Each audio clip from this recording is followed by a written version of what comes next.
All right, ladies and gentlemen, we are here on the Owen Hart Tribute Radio Show, and at this time I have ECW original Pitbull #1, Gary Wolf. Gary, I know you got to work with Owen in Japan as well as other places. What was your experience working with Owen? Well, Owen was actually a pretty good friend of mine. I broke into business.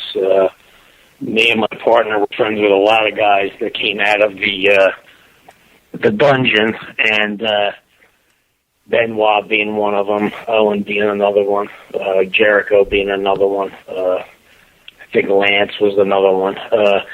So what happened was, I didn't really know Owen at first until Tokyo Joe, who was his agent, became my agent, and he flew in from Canada and into Philadelphia and gave us a contract for New Japan Pro Wrestling, and that's when the first time I went to Japan was with Owen. And it was pretty good. I mean, it was thank God for Owen, because if Owen wasn't there, I didn't know what I was going to do, because it was the first time that we were ever in Tokyo, and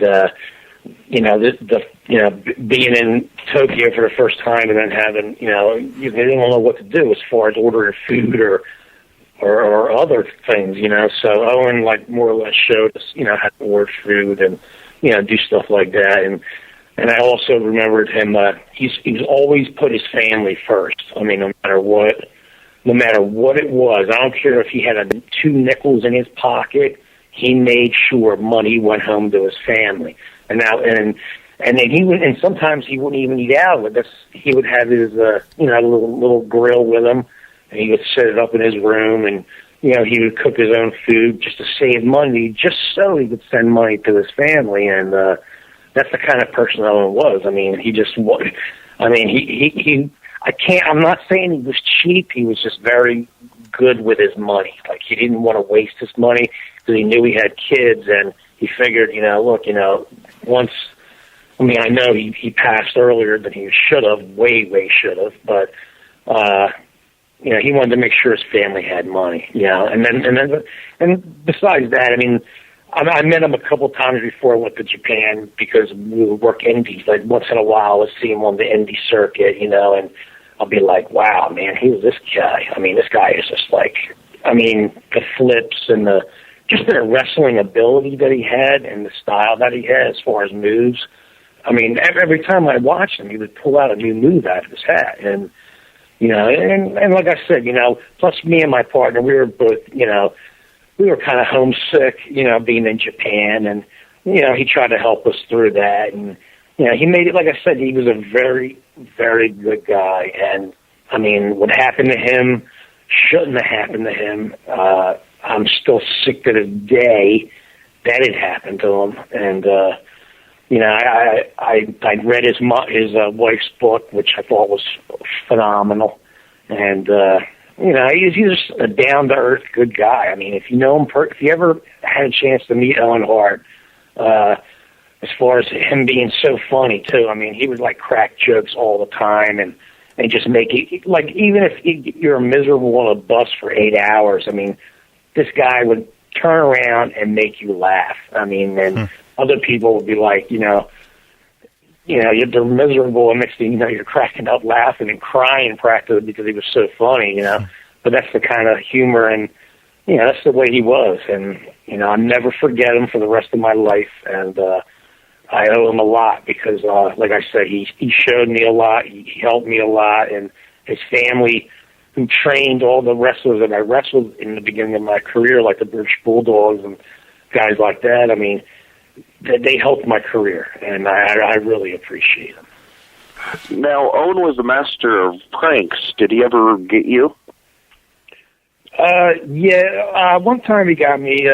It was just a silly little thing because really he didn't know how to test us because we were kind of new in the business. So I remember one time I was running late for a show, and I was getting dressed, and my boots were in the same position, sitting there, just staying there, and I didn't think anything of it. Nobody would, and next thing you know, I put my feet in my boots, I started lacing them up, and I go to walk, and my boots were super glued to the floor, so I couldn't move. And it took they're calling my name, they're screaming my name, your music's playing, you got to get out in the ring.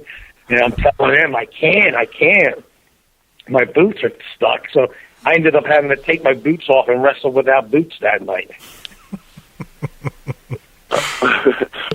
One of the questions I actually had was, especially since, Owen was, responsible for helping show you the ropes and stuff like that, what are some of the inspirational lessons that he taught you?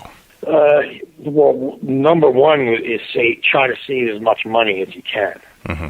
So, I took that with me when I went to Australia. I used to make, who knows, maybe 1,100 a week at that time, and I would send home 900. I would only keep $200 to my name. Oh, wow. So, yeah. So, we had a lot of fans that took care of us and fed us and stuff, so it wasn't that bad, but I just wanted to make sure my bills and my situation at home were taken care of. And that's one thing he did show me. He's like, you got to be responsible. Especially if you have a family, being single on the road wrestling, that's a different story. You have fun, have a blast. But if you got a family and kids, they have to come first, and then you have to come second. That's how he more or less thought. That's what I got the impression of. Thank you very much. Now, I just have one more question, Gary, and that's if Owen could have his fans remember him for one thing, what do you feel that one thing would be? Number one, being a number one family man, a great husband. Number two, he was a technical genius wrestler. They say, Bret Hart, best there is, best there was, best there ever is, whatever it is that they say. That is true. But for him to be able to get that way, he had to work out with Owen all the time, and he had to work out with Davey Boy and Dynamite all the time. So, it's not just one individual that becomes great. It takes a bunch of guys to make one individual great. That's how I look at it. Well, Gary, I'd like to thank you for taking your time to share some stories about Owen. I appreciate it. And like I said, the family, I respect the family so much. Like Mike Lozansky, the Tiger, he came out of the dungeon, and he was a good friend of mine, and God bless his soul, he passed away like my partner. And but there, I'm sure, all the guys are up there right now in heaven, sitting back, chilling, probably having a big laugh over this. And like I always say, they always have the best seats in the house, man, and they do. If you could say one last thing to Owen, what would it have been? Thank you. Seriously, thank you very much. For showing me, the easy way to work, a hard way to work, but, he was easy. All I could say is thank you to him. I don't know what, and I miss him. That's all I could say. Thank you very much for doing this. I appreciate it.